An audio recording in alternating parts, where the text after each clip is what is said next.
Hey, what's going on, everybody? Welcome back. Droid Life Show, episode 78 today on this dreary Portland Friday. Hopefully, it's much sunnier wherever you are. I'm your host, Kellen. With me, Tim. Tim, say hi. Hey guys, how's it going? Tim here. On the show this afternoon, we're going to talk. We're going to try to catch you guys up first on HTC One M9 stuff. Spoiler, there's not much. Talk about Galaxy S6 stuff because there is quite a bit of stuff going on there. And then from there, we'll jump into some opinions on what can Samsung do maybe to make the Galaxy S6 awesome. Talk about battery life in phones, new Google Glass on the horizon, Android 5.1, some Lollipop updates, and some favorite apps and games. So, yeah, let's jump in and start. First of all, HTC One M9. When we were preparing for the show, it seemed like there was new stuff there to talk about, but I don't know that there really is. We didn't write anything up about the One M9 this week, which seems odd knowing that it's coming in like 3 weeks. So nothing really new actually on the One M9 front. There, somebody posted a picture earlier in the week of allegedly the gold version, but to us it just looked like the previous photos we had seen, but maybe in gold. Except we're all pretty sure that's just a protective case around the actual phone. So that's all that's really new there. Galaxy S6 stuff, though. So we're starting to pick up some steam here with Samsung, rumors, which is kind of fun because obviously Samsung's still a huge company and they're still a big smartphone seller and all that. So official March 1st is the event. They're going to unveil maybe one, maybe two phones. We're not fully sure, but rumors are now pointing to two. One being the Galaxy X6, one being the Galaxy S Edge or Galaxy X6 Edge or whatever. We're going there. So March 1st, official event happening at MWC. So that should be fun. And then in terms of new rumors, we got, what did we get, Tim? The metal frame, apparently, that's inside the whole body. Do you want to talk about the metal frame we got? Oh yeah, sure. Well, we got to see the metal frame, reportedly. Looks like a metal frame that you put inside of a phone that you would really never see. If this is all kind of shaping up to how, if this is going to play out the way it's looking, and that is the actual frame, then we are looking at possibly a Galaxy S6, which features no removable back, a battery which you cannot remove, 2550 milliamp hour size, metal frame but with a glass back possibly. I mean, there's just kind of a lot of stuff going on. But then again, there's apparently another version of an S6 which has a rounded display on one side, which they kind of teased in the MWC invite. So it's kind of getting crazy. My money is kind of on. So thanks to that frame releasing, one artist who is not associated with Samsung whatsoever posted some concepts of what he thinks it will look like taken from that frame. And I thought it looked kind of cool. Yeah, it looks a little plain. It looks a little iPhone 5S-ish. But, Samsung needs to do something to either kind of make the phone more appealing to people who like Samsung or make it more appealing to Apple fans who will come back to Samsung after departing for the S6 or something. I don't know. I kind of like the look. I could see it. I could see them doing much worse. How about that? So I'm not too upset. Yeah, so the metal frame, I'll try to show this. So I have my iPhone 6 in front of me, and I'm like holding it up, comparing it. So I'm looking at the bottom of the frame. Yeah. I don't know if you have that picture up, and like look at this. It's like it's the same.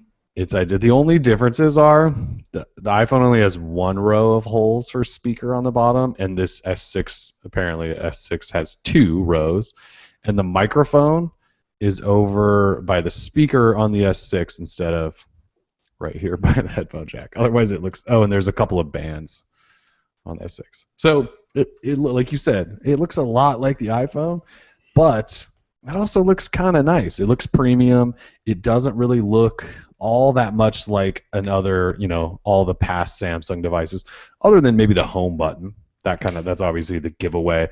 But it just looks premium and thin and metal and not like a cheap, crappy plastic Galaxy Samsung S6. phone. Yeah.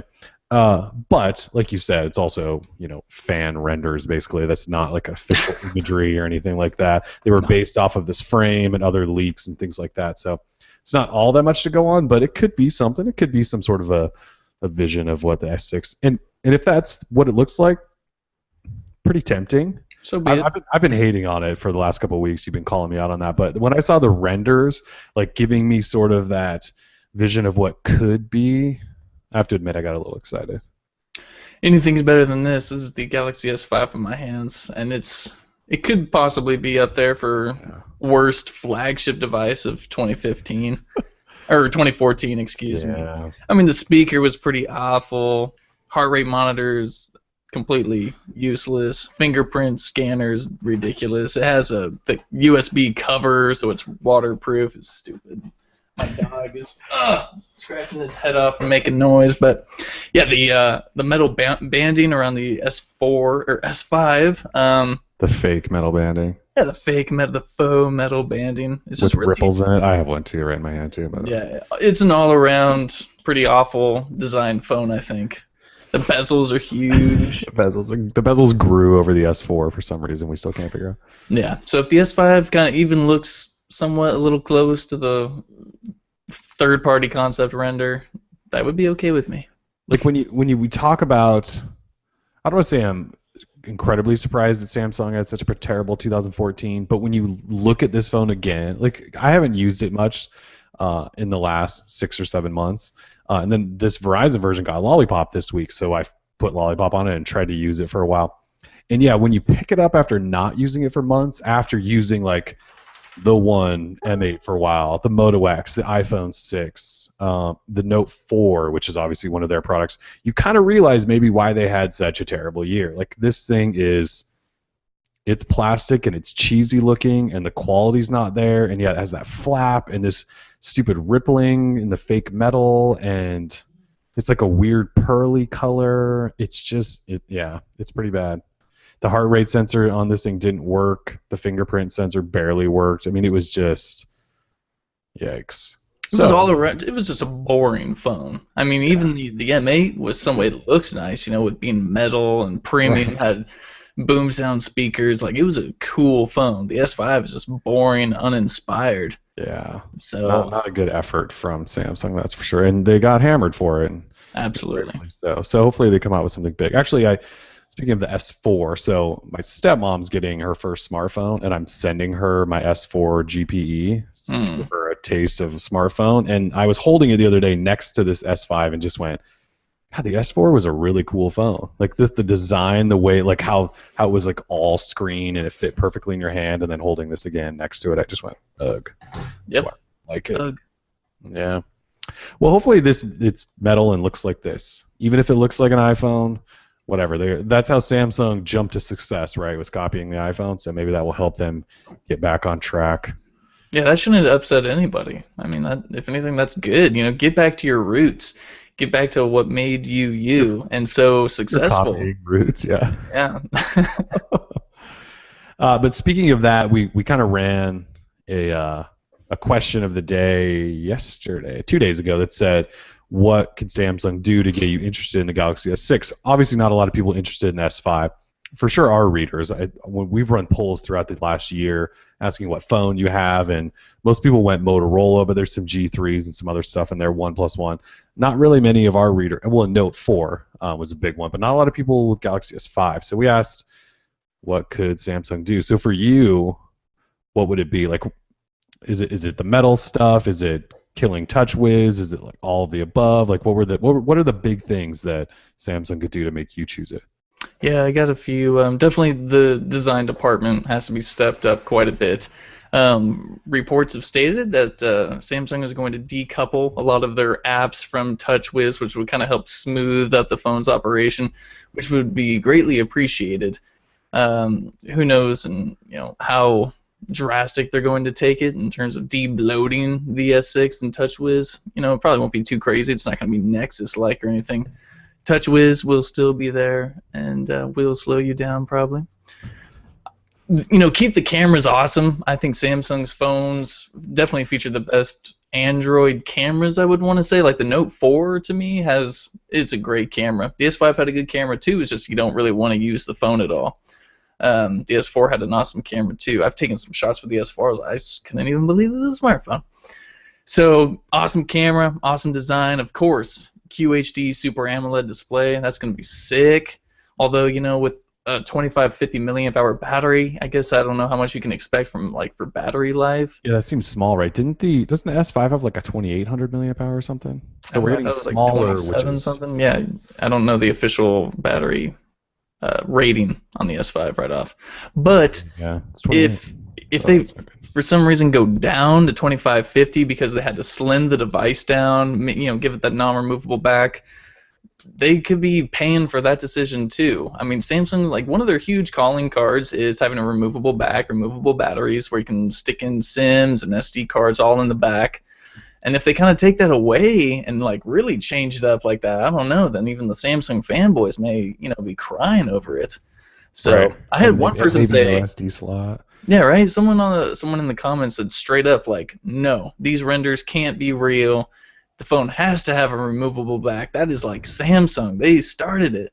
So, who knows? Well, did the Alpha? I always forget this. Did the Alpha have a removable back? Yeah.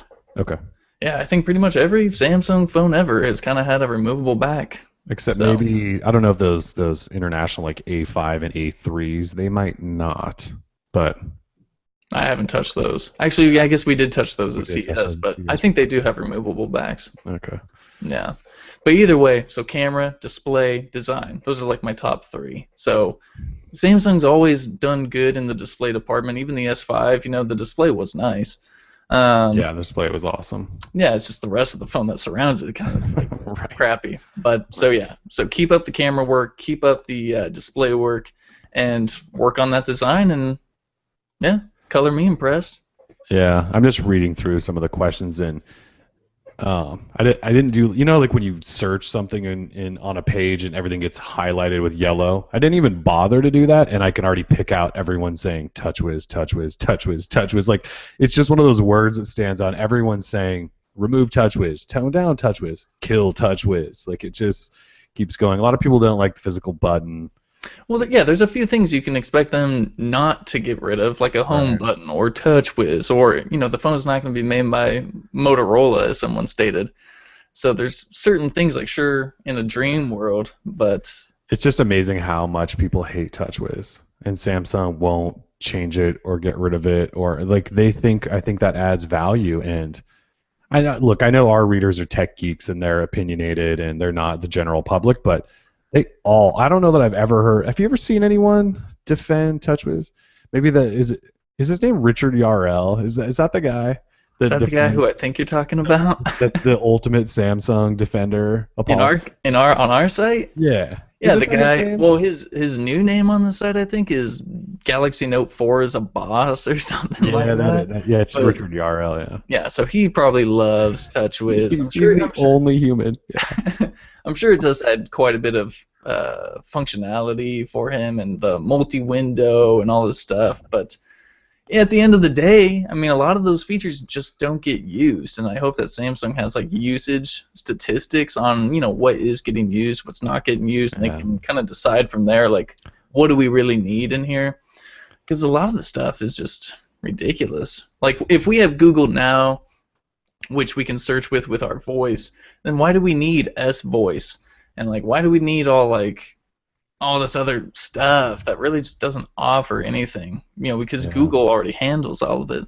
So Right. Samsung spends way too much money on creating all this software and all this stuff. For them, they're too invested. Not going to get rid of it all. So, but they may decouple it. So That would be nice. that's a big step, and they're just going to put it on the Tizen phones. I mean, one day Samsung's not going to be making Android phones anymore. Let's face it. I know. It really does feel more and more like that's eventually going to happen. They still can't just leave yet. There's too much Not yet. going Not on. yet. But somebody said turn it into a One M9. That's funny. We'll see. There's a lot of suggestions. Most of it has to do with software and the physical home button. Some people actually said work on the battery life. But now that you mentioned the smaller battery and you can't remove it, that's scary. I mean, the Alpha, you reviewed the Alpha. The Alpha didn't have great battery life, right? It had a tiny battery. It was 1800 or something, right? But then again, it only had an HD display and it had an underclocked processor and stuff. I mean, that phone's not top of the line. Right. But so you throw in a quad HD and a 2500 milliamp hour, that seems scary. Oh, you're screwed. Yeah, like I don't buy Samsung being able to optimize battery life that great. They're not like the iPhone can have, a 1600 milliamp hour battery or whatever, and it can last a day and a half because Apple software just runs differently than Android. I don't know that an Android phone with a 2500 milliamp hour battery can last. I don't know. We'll talk about battery life more in a little bit later in the show, but yeah. So for me, I'm kind of with you. Like, go metal, make it look close to what those renders were, make sure the camera's still awesome. And so, like, we know, right, they're going to put an amazing display in because they put the best in their last, like, 3 or 4 phones. The camera should be great. All the cameras in the last few phones are going to be great. So keep doing that. I don't know. I guess, like, the in-hand feel of a premium, like, metal, and even if it's glass, even though we know my history with glass phones, like, as long as it's premium feeling in hand, and there's rumors that it could drop from like a 5.1 to a 5-inch, which isn't really noticeable. But as long as it doesn't grow, and it's mostly edge to edge, so in hand it's manageable, I'd be down to give it a shot. And then I fall back to what everyone else said: touchways. You tone down touchways, and I don't have any faith in them doing that. It could be an amazing phone, but yeah, I guess that's what's got to come down to, I think, for most people is touchwiz. At least our readers, right? We all want touchwiz to either go away or be toned down, or I guess you just do like you and I do with every phone and throw on Nova Launcher or Custom Launcher and icon packs and try to hide everything. But should be good. Samsung's got to do it big. They got to go big this year. So hopefully this is the start. Yeah, even with Samsung doing sort of poor in 2014, the ball's always in their court. They're huge. I mean, they hold the keys to their own fate. I think if they want to put out a phone that's ridiculous and awesome, they have the power to do so. Yep. If they want to put out another half-assed phone like the S5, by all means, go ahead and die. Yeah, I just don't think they can. Right? They obviously they would survive another terrible year, but sure. I think they're going to do anything they can to turn this around. I think they're all in now, which I don't know that they were last year. I think they were just kind of rolling with it. They thought they were just going to coast, and it didn't work. I mean, look at HTC. They've been working their butt off trying to make the most premium phone ever, and it's not. There's you got to be all in on it. So hopefully that 6 is the start for them. Yeah, apparently it takes more than just a good phone. Because yeah, sure, the MA is a good phone, but they fell short in a few places. But yeah. Yeah. All right, so speaking of battery life, ran a poll today and we said, what's your average battery life? And in the results, we did basically 5-hour increments. So 28% of our readers said 10 to 15 hours on a single charge. And then a quarter of the people, 26%, said greater than 20 hours. Another 24% said 15 to 20, and then 5 to 10 hours is 17% less than 5. I can't believe somebody owns a phone that gets less than 5 hours. Like, I might have terrible battery life, but less than 5. It's probably like a Galaxy Nexus. So for me, I'm like, at least on my Moto X, I'm a 5 to 10 guy, and I hate it. And on a Note 4, I could get 20. What's your average battery life? You're using a Moto X right now. What are you getting? Yeah, Moto X on Lollipop, unlocked edition. I put 10 to 15, just because I play a lot of games and I run live wallpapers. I could care less about my battery life, really. Like, I'm always kind of near a port or a charger, so I don't worry about it too much. I play a lot of games, that I'm always writing up or something, so I kind of use my phone quite a bit. But it would have to be 10 to 15 or 15 to 20, just kind of depending on the day. Like, if I don't do much and it's just sitting there on Wi-Fi, I'll go a whole day, no problem. But, when I'm actually using it, it could be 10 to 15. The Moto X on Lollipop is just not that good in terms of battery life. Right. So I've been hearing lots of complaints about Lollipop lately. I've been hearing a lot of complaints, too, but just from you. Well, I mean, when we're posting up like Lollipop updates, like the Galaxy S5, not to change the subject, but like the Galaxy S5 on Verizon update, like a lot of people complain that basically ruined their phone. And like Nexus 7 people have been complaining about it for a while. Lollipop, as pretty as it is, doesn't appear to be the greatest update ever. So, anyways, the reason I want to talk about it on the show is because we were talking about it off air, but like all of our readers, I swear, like 98% of our readers, even though the poll numbers don't necessarily say this, but everyone in the comments is like 5 to 6 hours screen on time, 20 hours of battery life.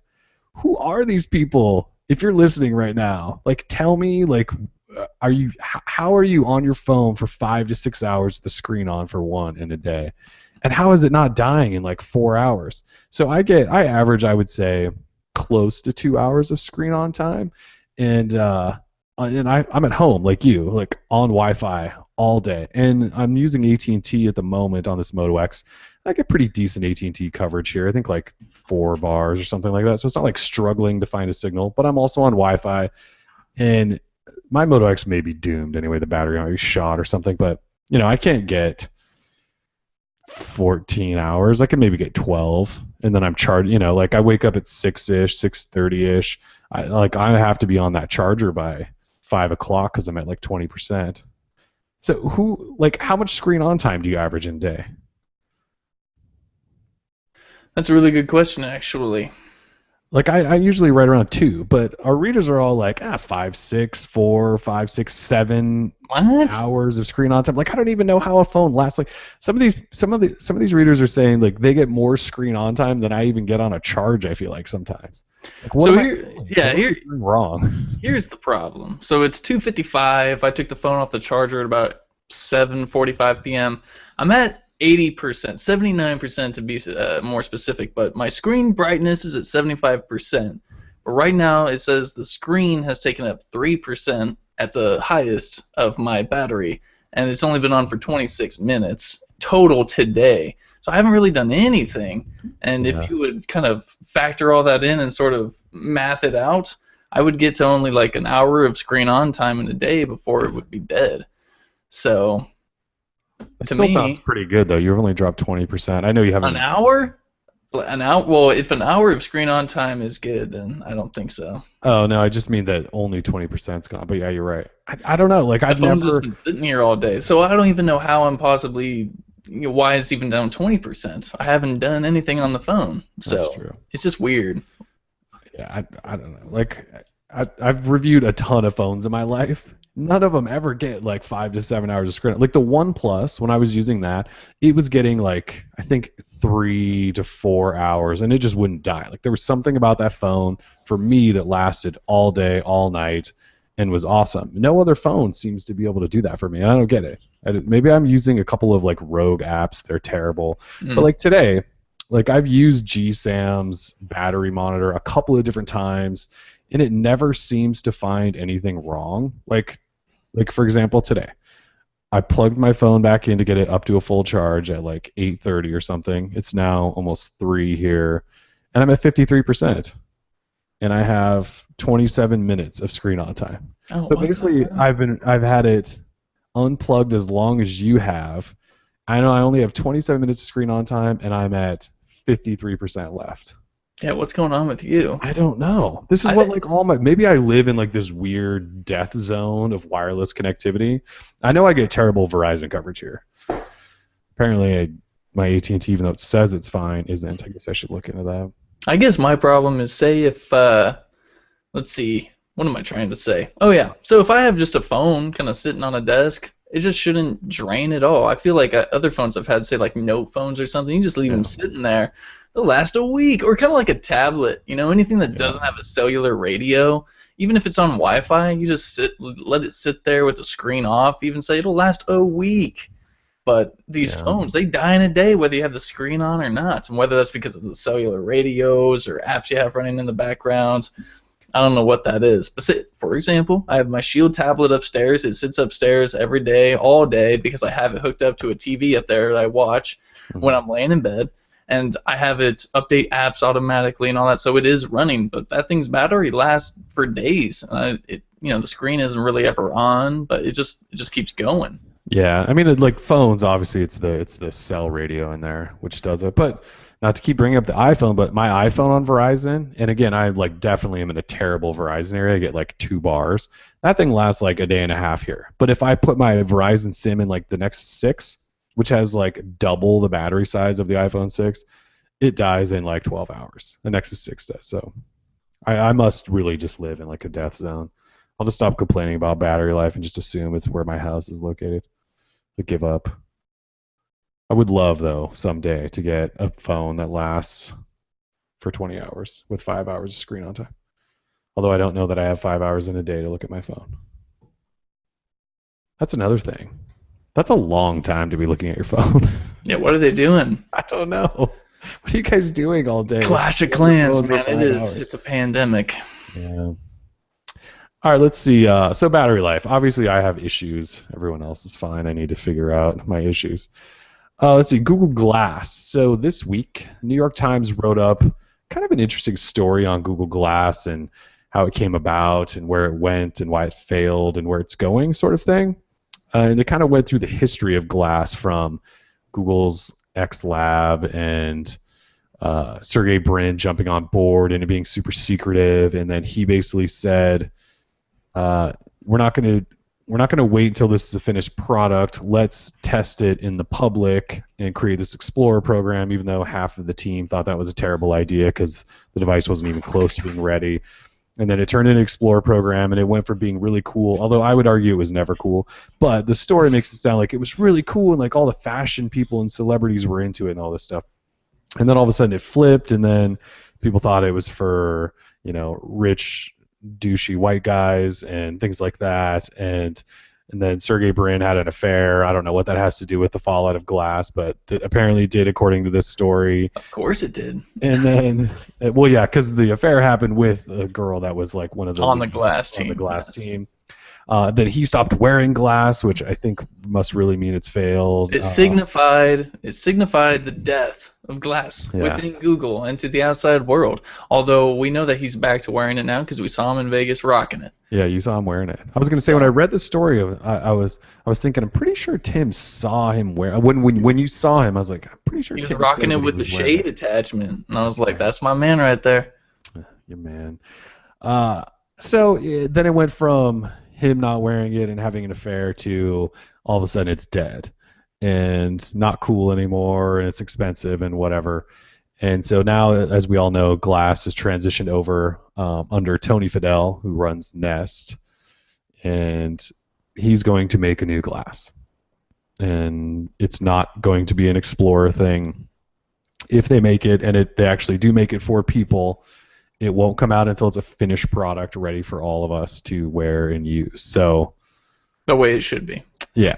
Yeah, which is probably the way it should have been from the beginning. So I don't know what it's going to look like. We don't know what it'll look like, how it'll work, any of that stuff. But we all know that Google Glass in its current state, well, I guess now former state, is dead and gone. And if there's a new version, we won't know probably for a long time until it's a completely finished product. Do you get the feeling that this is actually ever going to come back?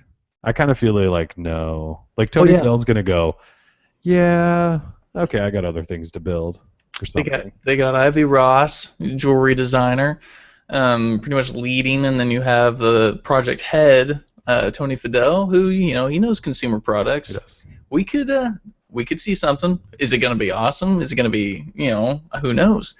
But I don't see why they would just let something like that die. I mean, you saw how much hype there was over it. Sure, they were met with some resistance just from people who don't want to be photographed, or casinos don't want it inside, certain bars blacklisted, movie theaters don't want you wearing it, the list goes on and on. But who cares about that? I mean, Google Glass has its place. It did definitely kind of chisel out its place in history, in terms of tech. Mm-hmm. So whether or not you think it's cool or whatever, it is important, and it's something new. I mean, how are we ever going to get to the future, if we just don't embrace these weird, crazy ideas, It just, if they could just implement it into existing frames or lenses, that would be much cooler, so you wouldn't look like an idiot. It just needs to be much more discreet than it was, yeah. Absolutely. Other than that, I think Glass could be cool, but the version we got, the experiment version where we were all just cattle or rats in a cage, I didn't really like it. And all the bloggers and stuff, or the people I still see wearing it, I'm like, look at you, you sheep. Yeah. Come on. Yeah. So PSA, all bloggers, stop wearing Google Glass. You shouldn't be wearing it to begin with. Stop wearing it now. It's officially done. Yeah. It is kind of interesting to think what you just said, though, how embracing all these weird tech, if we don't embrace weird things like this, you never get. We may have never had the internet for all we know. but like it went from a wearable computer not really being even in our mind to all of a sudden there was a product that went above your eye and you could wear it around. You know, like when Glass showed up, it was the New York Times, I think, and they mentioned this in their story that they were the ones that kind of broke news on Google's X Lab and all these secret projects, and all of a sudden it came out that it was headwear, and everyone went, "Wait, you can like headwear with like a virtual reality thing? It's not VR, but." You know, and so then all of a sudden it became a thing, and then it was in the public, and the next thing you knew, people were like walking around with a computer on their head that had a little screen, a little touch, like it came out of nowhere, and then it was there. It all happened really fast, which is kind of crazy to think, but yeah, not a good idea to go public probably with the testing and the beta and all that stuff. So we'll see what happens. It was very Google though, you know, very It is. Google. So and I can appreciate googly things. I don't like everything Google's done. Like I never signed up for Google Wave, or you know some Good, of the services they release. You know, some of it I think is stupid. But self-driving cars and stuff, that's cool. That's cool. Google Fiber's cool. Mm-hmm. You know, if they want to get into the wireless industry too, that's cool. Mm-hmm. I'm cool with them changing it up a bit. They're a company, yes, they are for profit. I got hated on last week because I was like, Google's trying to change the world. And like they just do things a little differently and I from other major corporations who do have shareholders. And I enjoy the freshness that they kind of breathe into some of this old crap. You know, like Verizon, some of these like legacy companies who are ran by the 80-year-old dudes in the chairs smoking huge cigars and drinking Cavassier and stuff. I'm tired of it. So I like Larry Page. Seems like a cool guy. Larry Page just disappeared. Larry Page is like non-existent at this point. He is non-existent. He's like a ghost. It's very weird. Yeah, because remember he stepped back in to take over, and Eric Schmidt, you know, stepped down or above or sideways or whatever he did. And Larry Page was back, and he was going to take over and lead him in a new direction. And then the weird thing happened with his throat, and he's gone again. I don't even know. He's probably still doing day-to-day stuff, but don't you feel like he's just kind of gone? And Sergey Brin's doing whatever. Yeah, Sergey can do whatever he wants. He's really just in charge of whatever he wants to be in charge of. They kind of mentioned that in the piece about Google Glass, where he has the kind of an attention deficit disorder when it comes to projects. Project deficit disorder or something they called it. So he really just kind of jumps to whatever fits his needs at the time, which, hey, dude, I'm sorry, I created Google. I'm going to do whatever the hell I want. Yeah, you kind of see that with him. It's not like I've ever met him, but I could totally see him being one of those guys that he obsessed about Glass for a while, and then when it wasn't really that cool and he probably got a little bored with it, he just kind of passed on, and then he started having an affair or whatever. And then he decided to go he's probably working on something else that he thinks is really cool right now. I could see that in him, just maybe some of his tendencies and see him in public and stuff, that he could be that type of guy.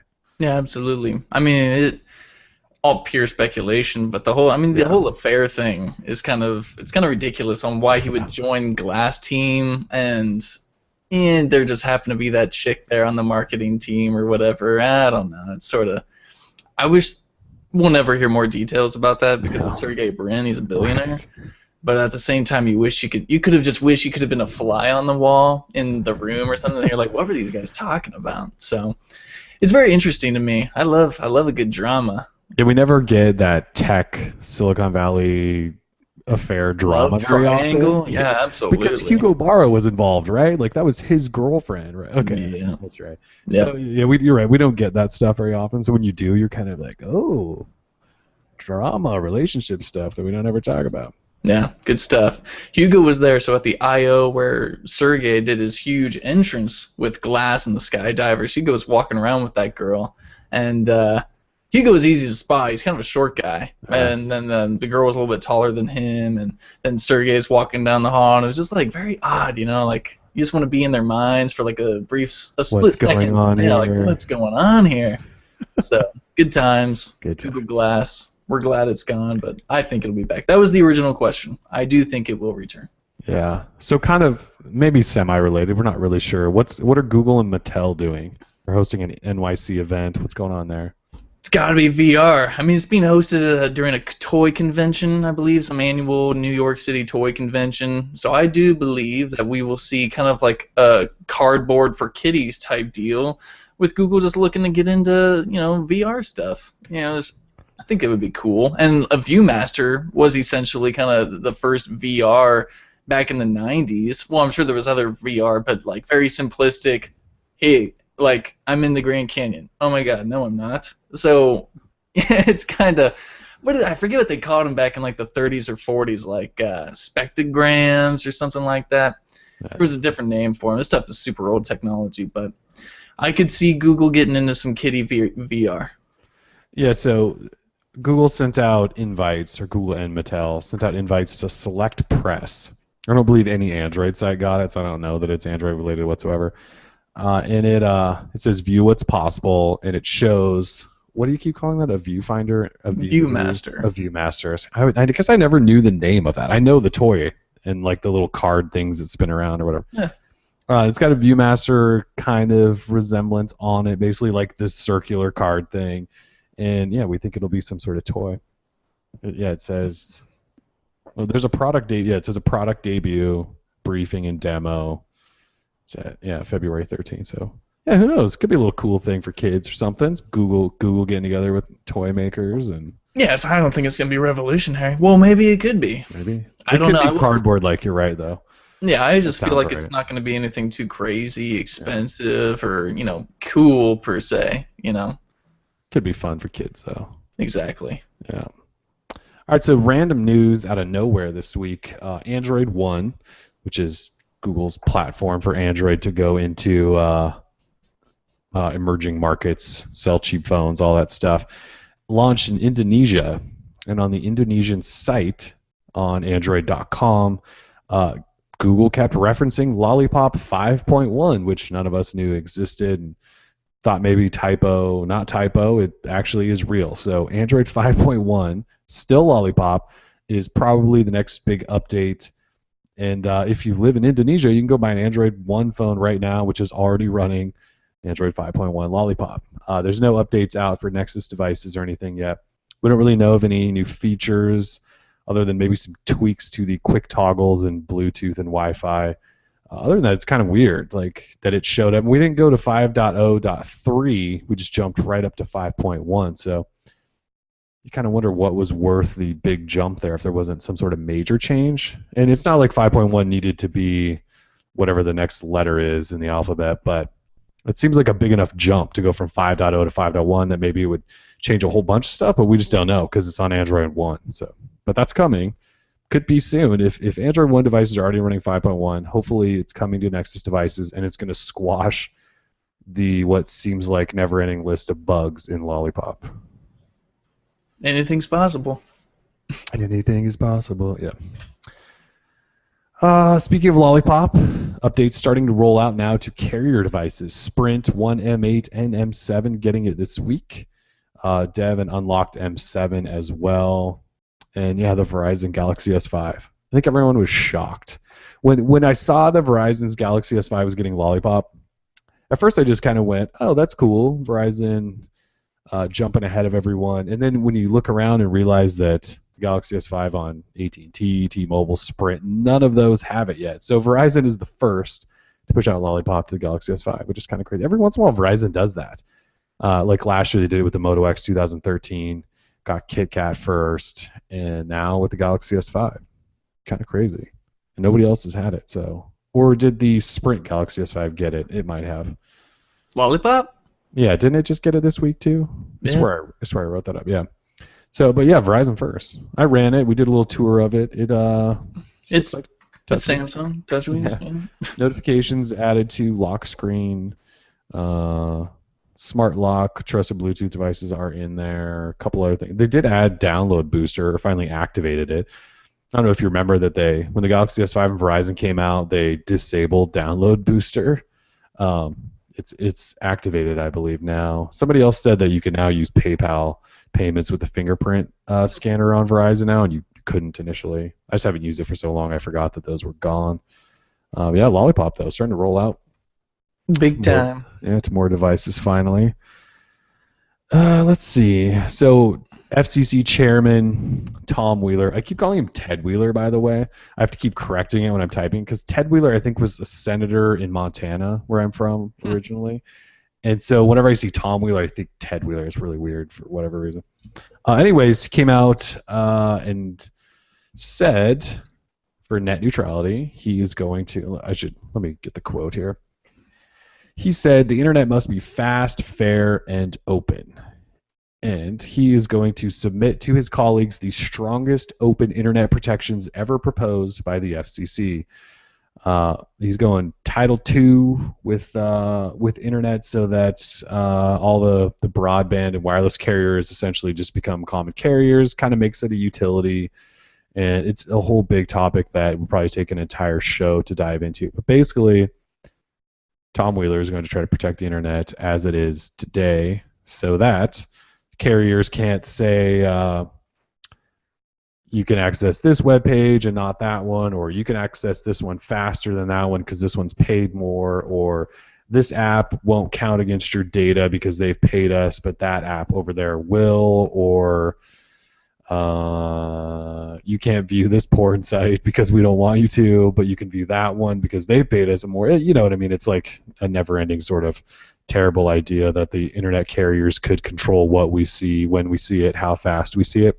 So this should protect that. That's kind of the basics of it. But we weren't sure that the FCC was going to come out with these sort of strong protections proposal sort of thing. But it sort of falls in line with what Obama said. I believe it was is that November when Obama came out? Yeah, November, and said all that stuff. Now Tom Wheeler kind of jumped on board with him.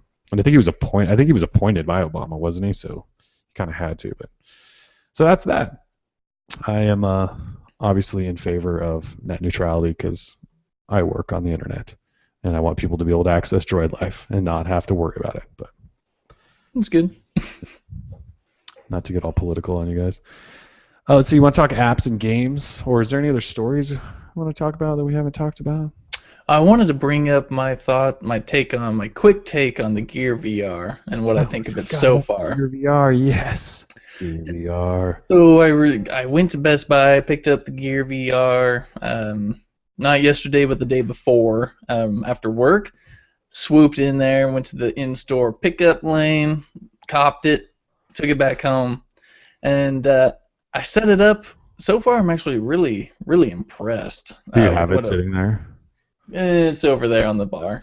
Okay. But it's kind of a big unit. I mean, if I was to put it up, it would take up all my face. But yeah, you throw it on. Setting it up isn't too bad. The tutorial on setting it up is really quick and straightforward. They walk you through the whole process. First, you have to sign up for an Oculus account. That way you can download content for it and all these virtual apps that they have. But once you get it on, it's extremely immersive. That was like the first thing I noticed. I was like, wow, I'm in a 3D world, baby. And yeah. So you get it on. My only issue so far is a lot of the content that they have for it is like, say they'll dangle you from a helicopter, or you're flying through the sky and then all of a sudden you like fall off a cliff or something. Like, some of it kind of makes me sick. And like not sick, but just like sick in the stomach. You get some motion sickness. I had it on for about 30 minutes maybe. Maybe 20 minutes, 20 to 30 minutes the first time I tried it on. I was watching some movie trailers. I watched Godzilla while I was in a movie theater all by myself. Like, you can look around. The movie theater's totally empty. It's just you watching Godzilla. And it's really cool. It's really immersive and great. But once you take it off, your body and your mind is trying to readjust to real life. That's kind of weird. It's a total downer. It's kind of depressing. Now, everything's fine while you're in VR world, but once you come back out, it's like, oh crap, bills, drama. All I can think of is like Lawnmower Man, but yeah. The other thing, so interestingly enough, when you have Gear VR on, what it does on the Note 4 is it splits the display into two, and it has two simultaneous images going. And what the Gear VR does is it brings that into a single kind of full image that is in front of your face. The only issue is while the Note 4 has a QHD display of 2560 by 1440, you can still see pixels, and like it's quite noticeable the amount of pixels that you see on the display. So my plea to Samsung is that the Note 5 or whatever phone that they can make that is compatible with the Gear VR, because think about that, the Gear VR is only compatible with the Note 4. Yeah. And when you actually plug in the Note 4 into the Gear VR, you can see why. I mean, the VR is completely shaped to the Note 4. Only the Note 4 can fit in this thing, unless they somehow made adapters or something, but I just don't see that happening. Mm-hmm. So I need a phone that's like a Note 4 but has an even higher resolution You need display. a 4K or 3K or whatever is next display. Yeah, straight up 4K. And just so I can not have pixels in my virtual reality. Because it kind of takes away from the experience, you know? Like, I was watching the Interstellar trailer while I was on the moon, chilling next to the rover and stuff, and the moon lander. It was awesome. But there was pixels. So as cool as any experience is in VR world, there's pixels involved. So, and I feel like I need to pick one of these up just to play with it. Yeah, absolutely. I'll play with this one for a week and then I'll bring it on over to you. Because I'm kind of a VR hater because I've never experienced it. So I don't really have a good opinion on why I'm a VR hater. So I should probably try it and change my opinion or something. Yeah. Well, you tried cardboard for 5 minutes and you hated that. So. I didn't even give that thing 5 minutes, I don't think. Probably not. So, and I loved cardboard right from the first moment I put it on. I was like, well, this is cool. But this is like a way step beyond that. If you Bluetooth pair some headphones, put those on, because the Gear VR doesn't have like built-in speakers or anything. It's just straps that go around your face. Okay. And so like Bluetooth headphones, because you won't be able to have anything plugged into the headphone jack of the phone because it's in the Gear VR. So get yourself some headphones, get your Gear VR, find yourself some cool videos for it, and immerse yourself in the experience. I thought it was really cool. I had my girlfriend try it on. She was legitimately scared when she was like flying from the helicopter. You can look back and there's the helicopter behind you. It's kind of a weird experience, but it is very cool. $200, meh. But I feel like everyone should at least try it out. If you get sick on a boat, I don't recommend it because even I got a little sick, and I have a pretty good stomach. Like, I can do some roller coasters. I skydived and stuff, and I didn't get sick. But this made me sick, so that's kind of sad. Interesting. Yeah, so Gear VR, I'll try it out and then I'll bring it over. I think you'll hate it, but it's a cool experience. I would never have you buy one. Yeah, I wouldn't recommend you buy one though. It's $200. Is that how much it is? Yeah, $199 I think. All right, I'll whenever you're done, I'll. Yeah, just try this one. Crazy. I forgot about the Gear VR. It's still weird that it's only Note 4. Like you said, they built it for the Note 4, but talk about limiting yourselves. Yeah, well, so when the Note 5 comes out, you won't be able to use the stupid thing. You spend $200 for what? Like an experience that will really only last you 10 months? Well, yeah, when the Note 5 comes out, they're going to have a new one that's way better, and yeah, you can't see pixels, and then your old one just... I mean, I get that technology advances 1 year to the next, but yeah, they released it for one phone. I don't know. Yeah, seems kind of odd, but then again, this is the Innovator Edition, whatever that means. It's kind of like Google Glass. Like you pay a premium just so you can be first or whatever, but it's really not that awesome. So far, the content available is not that awesome. Well, that's the problem. That's the real problem, right? If the content was amazing, you may consider a Note 4 just so you could use the Gear VR and it would be great. But yeah, if the content's not like, what do you really do besides watch trailers? Like, is there games you can play? Like, I'm so confused. Like, I haven't had anyone say, this is why you need the Gear VR because this game's awesome, or you need it because you have to watch this show or something. I played Temple Run in virtual reality, and it was Temple Run. It was pretty boring, but there are games. There are other things you can do that like you can download, I think, certain videos from the internet, which are, much longer than trailers, sure, and kind of experience that stuff.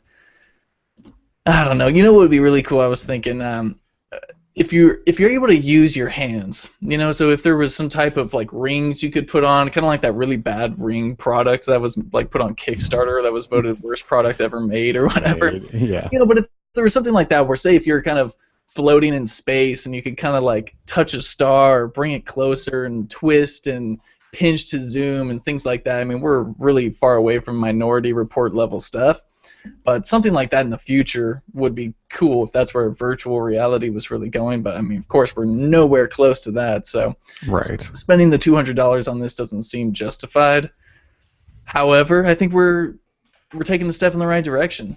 So yeah, We'll see where it goes. yeah, we'll see I where could it probably goes. Try it and see what I think, and if I have a real opinion. But Exactly. I think you and you're not selling me on it just quite yet. So yeah, no, I don't think I could sell anyone really on it. Like $200 is kind of ridiculous. yeah. But like if you could watch a whole Harry Potter movie and like look around and kind of be inside Harry Potter or Lord of the Rings, wouldn't that be kind of legit? Like, that would be kind of cool. Yeah. So say for example, one of the things that they have built in is a Cirque du Soleil type experience where you're like sitting on the stage with the dudes and they're going up on the ropes and all this cool stuff. They're like talking to you right next to you. So that's really cool. Exactly. Cool. Although the one that comes with is only like a minute long. So it's definitely not a whole show, but if you could have a whole show and pay $15 for the experience, but it needs to be legit, that would be really cool. So well, aren't they doing demos of it at Best Buys this weekend or something? Maybe I should stop in and yes, they are doing demos at select Best Buys. I don't have the list of which Best Buys, but it is something that's coming. Okay. Well, although I don't recommend anyone going in to try on a Gear VR demo just because the thing has to be straight up on your face. And you don't know who else's face has been in there. God forbid someone goes in who's sick or something. That seems really gross to me. That's just my OCD, my germaphobe. Well, it's like every time we're at CES, there's always some sort of VR demo going on. And there's always a line. Like think about it. Like the Oculus booth had a line that was easily 100 people long, and I think that's 100 people going in to put their face in the same little area. Ew. God forbid someone has pink eye or something like that. Some type of. I mean, you and I know how dirty CES is. It's dirty. It's a dirty place. So gross. Yeah. All right. So I don't recommend anyone go check it out. Okay. Tim's not recommending you spend $200, even if unless you're first in line. If you want to go to Best Buy, just make sure you get there right when they open and be the first to do it. Knocking on the door at 10 a.m. I want to be first. Okay. All right. So a couple apps and games to talk about. This morning I wrote up an app called Plastics with an X, not a CS, and it's a Super widget skin it's pretty awesome. Did you look at this app? Oh yeah, I downloaded it. Although I wasn't able to get Zuper to recognize it, I was actually going to talk to you about that, but I did install it. Okay, so you need Zuper Widget Pro, which is $3, I believe, if you don't already own it, and then this Plastics skin is $1.12. So it's pretty cheap for a skin like this. There's 40 different skins. It's based on material design, but it's like playful and colorful. And there's wallpapers that come with it too, and a special font, so you can get everything looking just right.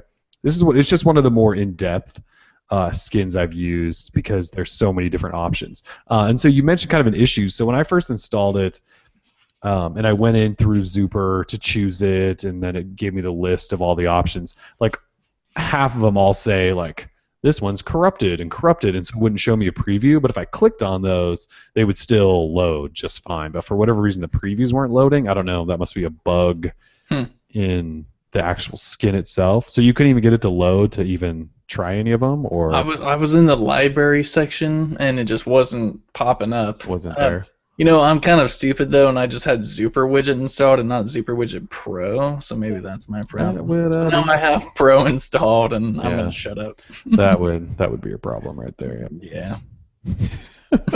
Okay. Anyways, it's called Plastics. It's $1.12. If you already own Zuper Widget Pro. Yep, that fixed it. Got it. There you go. If you don't own Zuper Widget Pro and you're into skins and all that, buy it. It's one of those things that I think I bought like 2-3 years ago when it first came out, and it was well worth that $3 purchase because then you can flash a bunch of skins and stuff. And so Plastics it's just over $1, well worth. I mean, I'm talking 40 plus skins, a font, and some wallpapers. Pretty good deal. Let's see. So the other app I wrote up this week was called Hipster. HPSTR, no vowels in there.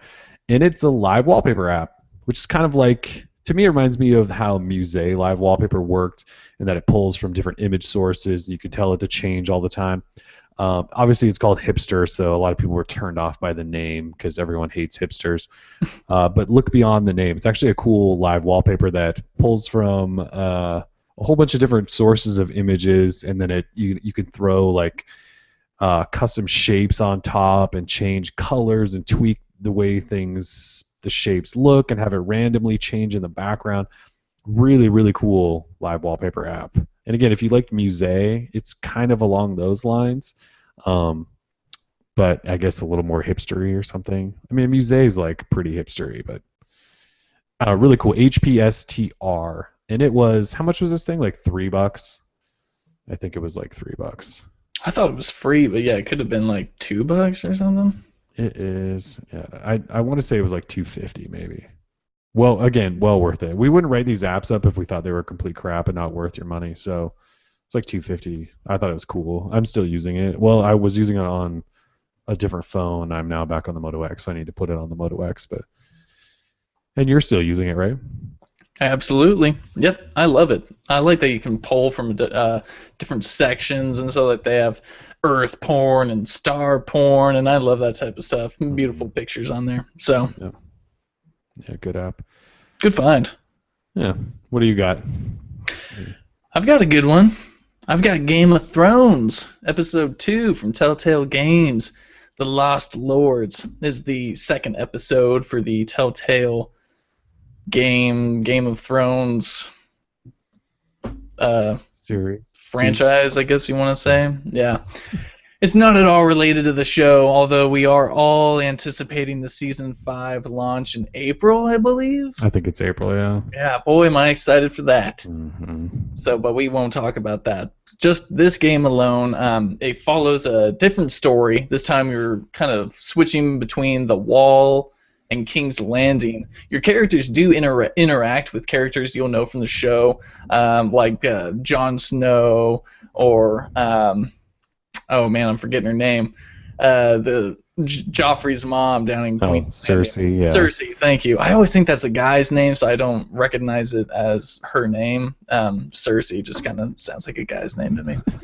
Anyway, you're down there chilling with Cersei. I don't know if you gonna get to destroy her in this episode 2. That would be nice, though, if you get to kill some of the people that you hate in King's Landing. Did you play episode 1? I tried to play episode 1. I got about halfway through. Okay. The first thing I did is I loaded it up on the Nexus TV, or Nexus Player, and it just was not working. There was a huge audio glitch going on, so then I tried loading it up on a tablet, and it was okay, but I want like a gamepad. It was just too much of a hassle, but I really did enjoy it. I don't have all the time in the world to sit down and play a Game of Thrones game. But The Lost Lords looks very cool. Spoiler alert, they are new characters, so you don't have to play the first episode, but you will have to download that initial app to do the $4.99 in-app purchase to get Lost Lords. So I would highly recommend you play the first episode and then the second episode, but you don't have to. It's up to you. Or you can get the season pass for $20. I think you'll save like $5 in the long run. That's just if you gotta have Game of Thrones, and there are a lot of people out there who just gotta have whatever it is Game of Thrones, even though it's not related to the show or the books. Right. By all means. Story, yeah. Yeah. So it seems like it's doing really well in terms of I've read a couple of reviews of it, and it's not just me who's saying it's cool; it's everybody else too. So that's good. Awesome. I'd like to play them. Like, I wish I could have finished all of the Walking Dead episodes too, because that was fun. But see, that was fun. Time, yeah. Yeah, and it's pretty much the same thing. Like, if I could get it working well on the TV with the Nexus player, we'd be in business, because that thing comes with a controller and all that. But instead, I have to load them up on the Shield tablet and use the Shield controller, and it's already hooked up to the monitor I have upstairs for watching Netflix every night. So no, I just can't do it with my current setup. Problems, yeah. Yeah. All right, cool. Well, anything else? Any other apps, stories we missed? No, I think I've said everything I need to say. I think so too. All right, cool. Well, yeah, we should be back next week. Absolutely. Should be here. It's the 13th. It's not even Valentine's Day. We'll be here ready. Nah, yeah. So we'll see what happens next week. But I'd imagine we're going to keep getting additional like Galaxy S6 stuff, maybe some new HTC stuff. The closer we get, the more more credible leaks we'll get. So it should be fun. Got more stuff coming. So yeah, thanks for joining us. This has been DL Show episode 78. Have a safe weekend. We are out. Peace. Peace.